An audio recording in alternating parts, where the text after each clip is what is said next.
Abrir a palavra de Deus no Evangelho de Cristo, conforme o registro de Lucas, capítulo 4. Lucas, tem aqui, obrigado filho, está ótimo, já tem. Lucas capítulo 4. Leremos a partir do verso 16 até o verso 30. Lucas 4, 16 a 30. Está escrito assim: indo para Nazaré, onde fora criado, entrou num sábado na sinagoga, segundo o seu costume, e levantou-se para ler. Então lhe deram o livro do profeta Isaías, e abrindo o livro, achou o lugar onde estava escrito: o Espírito do Senhor está sobre mim, pelo que me ungiu para evangelizar os pobres, enviou-me para proclamar libertação aos cativos e restauração da vista aos cegos, para pôr em liberdade os oprimidos, e apregoar o ano aceitável do Senhor. Tendo fechado o livro, devolveu-o ao assistente e sentou-se. E todos na sinagoga tinham os olhos fitos nele. Então passou Jesus a dizer-lhes: hoje se cumpriu a escritura que acabais de ouvir. Todos lhe davam testemunho e se maravilhavam das palavras de graça que lhe saíam dos lábios, e perguntavam: não é este o filho de José? Disse-lhes Jesus: sem dúvida citar-me-eis este provérbio: médico, cura-te a ti mesmo. Tudo o que ouvimos ter se dado em Cafarnaum, faz-o também aqui na tua terra. E prosseguiu: de fato vos afirmo que nenhum profeta é bem recebido na sua própria terra. Na verdade, vos digo que muitas viúvas havia em Israel no tempo de Elias, quando o céu se fechou por 3 anos e 6 meses, reinando grande fome em toda a terra, e a nenhuma delas foi Elias enviado, senão a uma viúva de Sarepta de Sidom. Havia também muitos leprosos em Israel nos dias do profeta Eliseu, e nenhum deles foi purificado, senão Naamã, o Ciro. Todos na sinagoga, ouvindo estas coisas, se encheram de ira, e levantando-se, expulsaram-no da cidade, e o levaram até o cume do monte, sobre o qual estava edificada, para de lá o precipitarem abaixo. Jesus, porém, passando por entre eles, retirou-se. Eu gostaria de pensar com vocês hoje sobre o tema: a centralidade do reino de Deus. Pastor Arival já disse aqui, na leitura que fez, que o reino de Deus é a mensagem central do Novo Testamento. O reino de Deus foi o tema principal da pregação de Cristo e também dos apóstolos. Mas se faz necessário perguntar: o que não é o reino de Deus? Primeiro, o reino de Deus não é a nossa igreja. Segundo, o reino de Deus não é a nossa denominação eclesiástica, nem mesmo a somatória de todas elas. O reino de Deus não é a igreja em toda a terra. Em outras palavras, o reino de Deus é maior do que a igreja. O reino de Deus é o governo de Deus.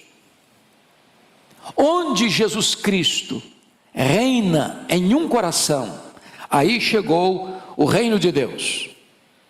O reino de Deus é a presença do rei, e onde o rei governa, aí está o reino. Portanto, observaremos o segundo ponto, que são as fases do reino. O grande teólogo Augusto Strong dividiu o reino em 3 fases. Primeiro, o reino de poder. O que é o reino de poder? O reino de poder representa que Deus governa o cosmos, que não há nenhuma galáxia deste universo, que não há nenhum mundo estelar no cosmos, não há nenhum planeta no nosso sistema, Não há nenhuma área do planeta Terra, não há nenhum aspecto das nações da terra onde o nosso Deus não governa. Ele rege, ele sustenta todo o universo. O governo dele abrange tudo e a todos. Esse é o reino de poder. Ele tem todo o poder, ele tem toda a autoridade nos céus e na terra. Segundo lugar, o reino da graça. E agora eu estou falando da igreja militante. Jesus estabeleceu a igreja, Jesus legisla sobre a igreja, Jesus salva o seu povo, que é a igreja, Jesus defende a igreja, Jesus dirige a igreja, Jesus edifica a igreja, Jesus protege a igreja. Este é o reino da graça. Ele está aqui e ele governa todos nós. Mas finalmente, reino do poder, reino da graça, reino da glória. Essa é a terceira fase. Agora ele está tratando da igreja triunfante, a igreja que vai reinar com Cristo no novo céu e na nova terra, quando nós teremos um corpo de glória semelhante ao corpo da glória do Senhor Jesus, quando não haverá mais nem maldição, nem nada contaminado, nem o pecado, onde nós teremos um corpo glorificado e estaremos nessa nova ordem de glória para sempre e sempre com o Senhor Jesus. Bom, cabe-nos agora perguntar, quais são as características desse reino? Vejamos. O reino de Deus, disse Jesus, não é físico, nem é geográfico. Ele não está aqui, ele não está ali, ele não está acolá. Jesus disse para Nicodemos, o meu reino, para Pilatos, o meu reino não é deste mundo. Então, não é aqui em São Paulo, não é na Europa, não é na Ásia, não é na África. Este reino não é geográfico, nem político. O texto que foi introduzido no culto de hoje retrata para nós que a porta de entrada neste reino é o arrependimento. Arrependei-vos, está próximo o reino dos céus.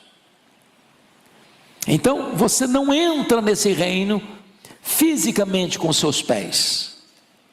Não é uma porta, não é um átrio, não é um salão, não é um edifício, não é um templo. Você entra nesse reino pela porta do arrependimento.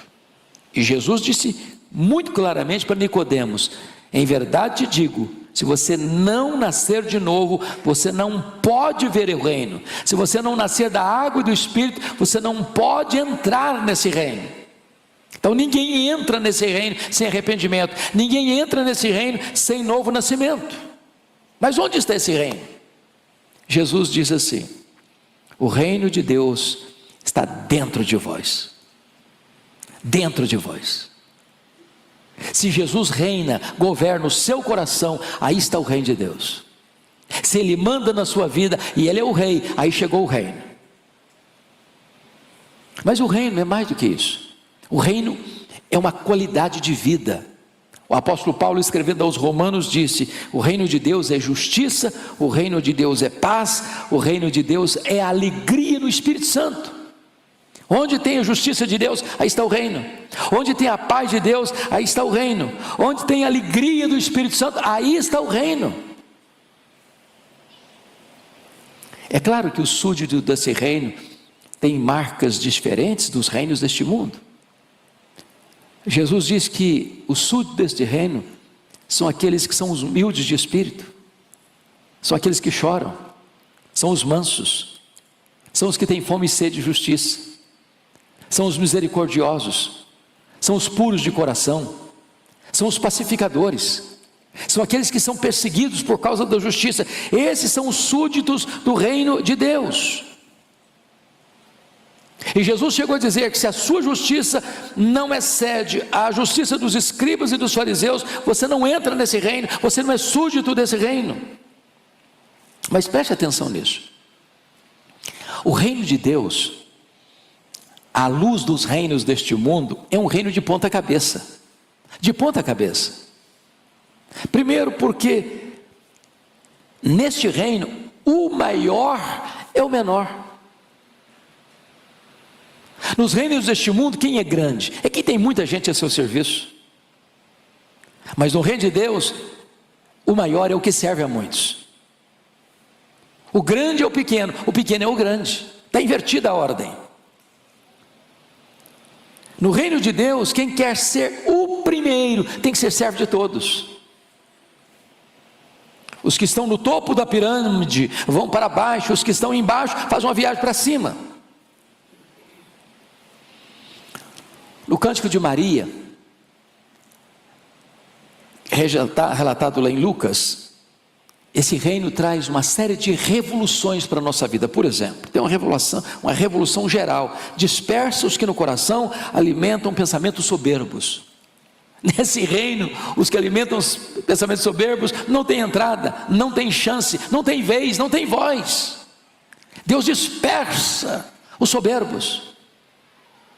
No reino de Deus há uma revolução política, porque está escrito que Deus derruba dos seus tronos os poderosos. Deus levanta reis e Deus faz reis apiarem do poder. Terceiro, há uma revolução social. Deus exalta os humildes e despenca para baixo os soberbos de coração. Quarto, há uma revolução econômica, porque Deus enche de bens os famintos e despede vazios os ricos. O reino de Deus está aí, de fato, de ponta cabeça. Os valores são invertidos em relação aos valores dos reinos deste mundo. Mas o reino de Deus, mais do que isso, irmãos, é o reino que vence preconceitos. Por exemplo, vence o preconceito religioso. Jesus alcança os gentios. É por isso que os judeus estão tão furiosos em Nazaré, porque quando ele vai falar em Nazaré, ele vai dizer o seguinte: tinha muitas viúvas em Israel, mas Elias foi enviado a uma viúva gentia, lá em Sarepta.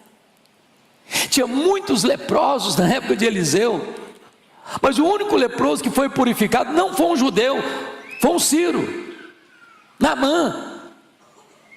Jesus está dizendo o seguinte: olha, no reino de Deus, os que são desprezados, escorraçados, aqueles que são marginalizados, os gentios que os judeus achavam que não tinha qualquer chance de serem amados por Deus, são os que são contemplados pelo amor de Deus.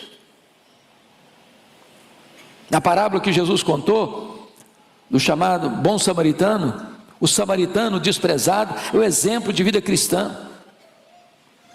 Na parábola, na história de Jesus, a samaritana proscrita torna-se missionária. Por quê? Porque o reino de Deus vence preconceitos religiosos. Quem vai ser a missionária proclamadora da ressurreição de Jesus? Uma mulher que foi tirada dela 7 demônios. Vai ser a primeira missionária da igreja a anunciar a maior mensagem do cristianismo: Jesus venceu a morte. O reino de Deus vence o preconceito político e ideológico, porque Jesus chama o que nós chamaríamos hoje um extrema direita, Mateus, e Jesus chama também um que nós chamaríamos de extrema esquerda, um Simão Zelote. Quebra as barreiras ideológicas. Jesus vence o preconceito social e moral. Ele transforma Maria Madalena, uma prostituta possessa, endemoniada, em missionária. Jesus transforma um homem louco, endemoniado, em missionário para a sua terra, os gadarenos. Jesus chama rudes pescadores e transforma-os em apóstolos. Jesus transforma o maior perseguidor do cristianismo, Saulo de Tarso, em maior missionário da igreja, o apóstolo Paulo.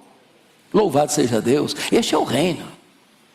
Mas mais, o reino de Deus, meus amados irmãos, é o reino que deva ser a nossa maior aspiração. O que você mais deseja na vida? O que você mais aspira na vida? O que você mais cobiça do ponto de vista positivo? E Jesus diz: o reino de Deus é uma pérola de grande valor, que quando você encontra, você vende tudo que tem para tomar posse desse tesouro. Nada deve fazer os seus olhos brilhar mais do que o reino de Deus. É por isso que a oração do crente é: venha o teu reino. O maior tesouro é o tesouro escondido. Quando você acha, você abre mão de tudo para ter esse tesouro. Mas vamos dar uma olhadinha na oferta desse reino, por gentileza. Primeiramente, versículo 18: este reino é boas novas para os deserdados da ordem econômica. Versículo 18 diz: o Espírito do Senhor está sobre mim, pelo que me ungiu para evangelizar os pobres. O arrependimento é a porta de entrada desse reino, a tal ponto de que quando você é súdito desse reino, o João Batista explicou para as multidões lá no deserto, quando ele conclama as pessoas a se arrependerem. As multidões perguntam: ô João, o que significa isso? Ele respondeu assim: quem tiver 2 túnicas, dê uma para quem não tem. Quem tiver comida, faça o mesmo. O que João está ensinando? Que se você é súdito desse reino, você precisa ser uma pessoa generosa. Não dá para ser súdito do reino e ser uma pessoa avarenta, uma pessoa suvina, uma pessoa que quer tudo para você mesmo. É claro que João não está querendo dizer que ser generoso é em si o arrependimento. Não, não é. Ninguém entra no reino porque é generoso. Ninguém vai para o céu porque dá roupa e comida para as pessoas. Mas a generosidade é uma evidência do verdadeiro arrependimento, e não um substituto do verdadeiro arrependimento. Se você é um súdito desse reino, então você é alguém desapegado das coisas e apegado às pessoas. É o que Jesus ensinou: eu estive com fome e me deste de comer, eu estive com sede e me deste de beber, eu estive nu e me vestiste. Segundo lugar, o reino de Deus traz boas novas aos deserdados da ordem política e social, e o texto prossegue no verso 18: ele enviou para proclamar libertação aos cativos. E é óbvio, meus irmãos, que quando se fala de cativo, ele não está pensando apenas no aquele que é cativo no sentido de ter sua liberdade restrita, está numa prisão, está numa jaula existencial, está numa masmorra existencial, numa penitenciária. Há muitos cativos que estão indo e vindo, cativos da ganância, cativos do ódio, cativos da mágoa, cativos dos vícios, cativos das mazelas. E onde o rei chega, então os cativos são libertos. A mensagem do evangelho é a mensagem da libertação. A mensagem do reino é a mensagem da libertação. Os cativos são libertos, as algemas são quebradas. Pois bem, o evangelho, meus irmãos, é o grande elemento transformador. Se você parar para pensar, nós estamos aqui em véspera de eleição política. Eu pergunto a vocês, historicamente falando, qual foi o modelo político que salvou a humanidade? Qual ideologia política salvou a humanidade? Qual partido político ofereceu esperança para a humanidade? Qual político que por si mesmo, ascendendo ao poder, resolveu os problemas da humanidade? Nenhuma ideologia, nenhuma filosofia, nenhum partido político, nenhum político por si mesmo. Mas o reino de Deus, onde ele chega, ele traz restauração, ele traz libertação, ele traz mudança de vida, ele traz mudança de caráter, ele traz mudança da família, ele traz mudança da sociedade, ele traz mudança das estruturas humanas. Mas mais do que isso, o reino traz boas novas para os deserdados da saúde física, porque está escrito assim: e restauração de vista aos cegos. Que bênção é o reino de Deus, que traz cura, cura para a alma, cura para a mente, cura para o corpo. Foi por isso que Jesus deu vista aos cegos, deu voz aos mudos, deu audição aos surdos, deu movimento aos coxos, deu limpeza aos leprosos, deu vida aos mortos. Ele cura, ele liberta, Ele perdoa, Ele salva. O reino de Deus traz esperança e restauração no sentido pleno. E mais, leia a história desses 20 séculos de cristianismo e vocês verão que foi o cristianismo o maior braço da misericórdia de Deus na história, criando hospitais, creches, escolas, leprosários, centros de recuperação. É o Evangelho, é o reino de Deus que traz esperança para a humanidade. Mas mais do que isso, o reino de Deus traz esperança aos deserdados da ordem moral e espiritual. O versículo 18 termina assim: para pôr em liberdade os oprimidos. Você acha que tem gente escrava hoje? Oprimida?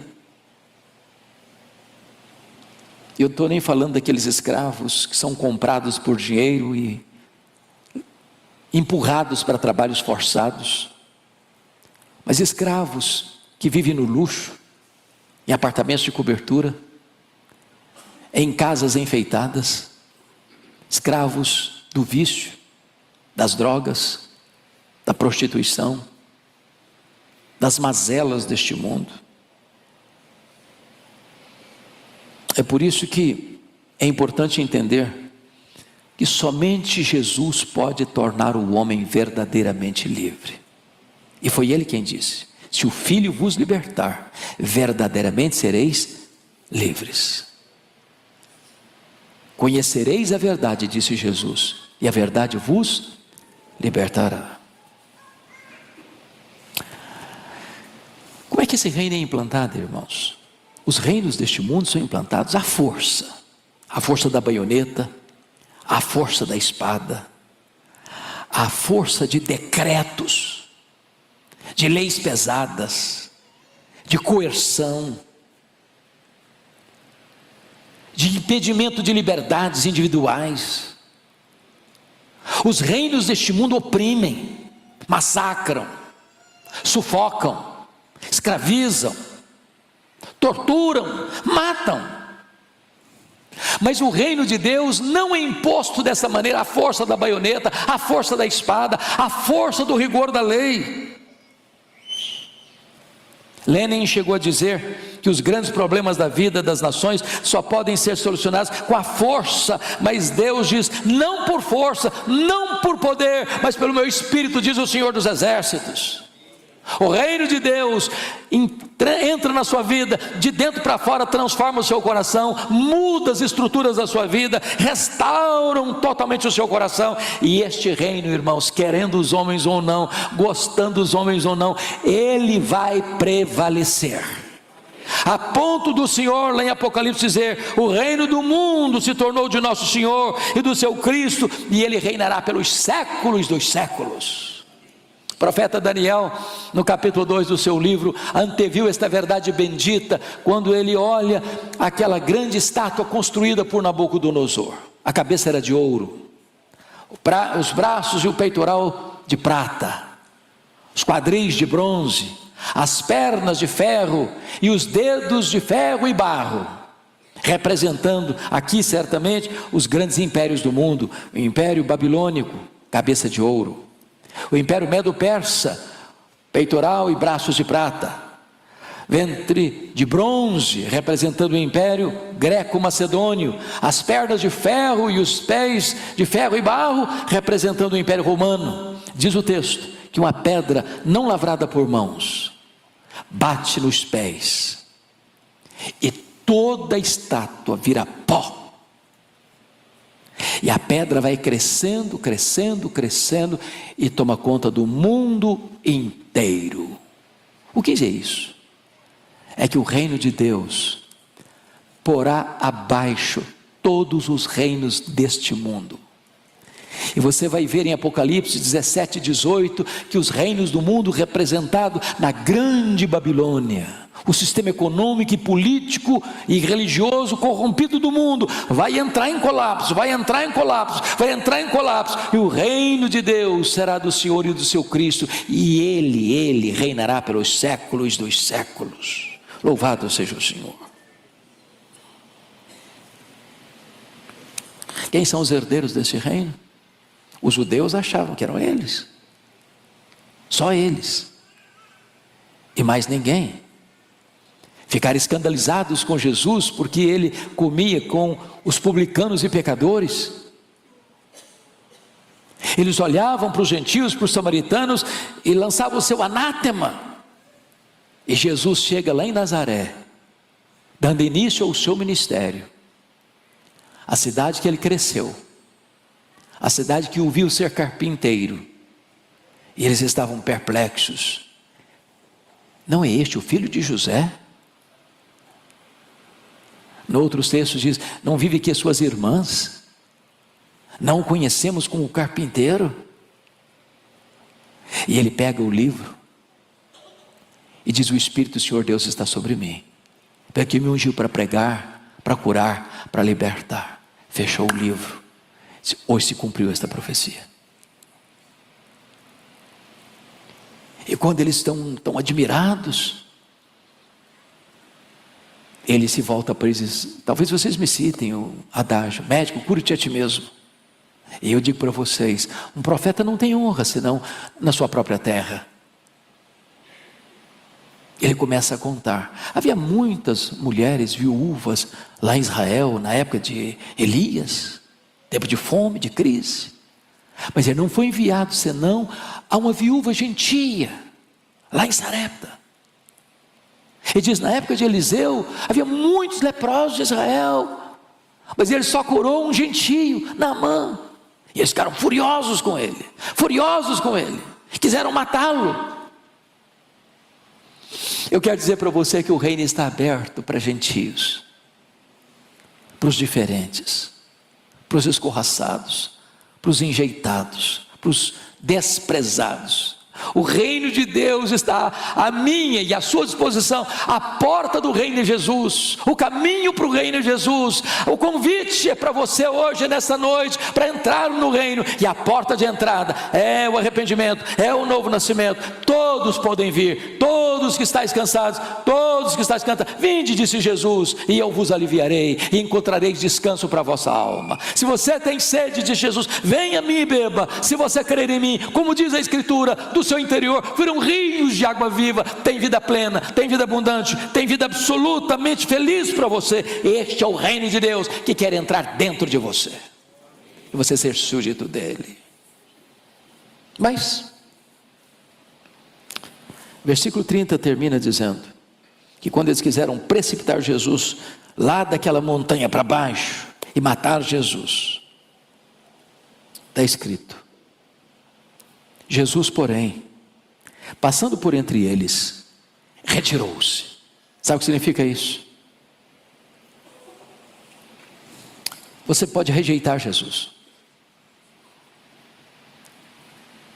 você pode expulsar Jesus, mas você não pode deter Jesus. O reino vai avançar, o rei vai prosseguir, e o reino dele vai ser vitorioso. Eu não tenho dúvidas de que você sabe disso, que nós vivemos hoje, talvez, numa das ondas mais fortes de cristofobia no mundo. Ah, como os homens são tolos. Ah, como os poderosos deste mundo são fracos. Na linguagem do Salmo 2, eles se insurgem contra o Cristo de Deus. As nações se insurgem contra o Cristo de Deus. Os príncipes e reis da terra se insurgem contra o Cristo de Deus. As cortes egrégias se insurgem contra o Cristo de Deus. Os pensadores e filósofos se insurgem contra o Filho de Deus. E lá de cima ele olha e ri. E ri. Quem é o homem para se insurgir contra o Todo-Poderoso? O que são os reinos da terra para desafiarem o reino eterno? Quem são os homens poderosos deste século que podem abalar o trono do Todo-Poderoso? O seu reino de graça hoje, em breve, tornar-se-á o reino de glória. E ele virá em majestade e glória. E ele vai assentar-se no trono. E ele vai julgar as nações. E ele vai dizer aos que estiverem à sua esquerda: apartai-vos de mim, malditos, para o fogo eterno preparado para o diabo e seus anjos.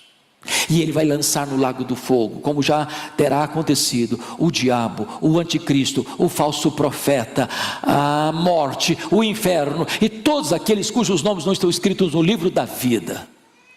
Mas ele vai dizer aos que estiverem à sua direita: vinde, benditos de meu Pai, entrem na posse do reino que vos está preparado desde a fundação do mundo. E então o Pai enxugará dos nossos olhos toda lágrima, e então não haverá mais dor, nem pranto, nem luto, porque as primeiras coisas já terão passado. Então nós o veremos face a face, então nós o serviremos para sempre e sempre, e então nós nos deleitaremos nele, e glorificaremos a ele para sempre, e sempre, e sempre, e sempre, porque pertenceremos ao reino vitorioso de Cristo Jesus, nosso Senhor.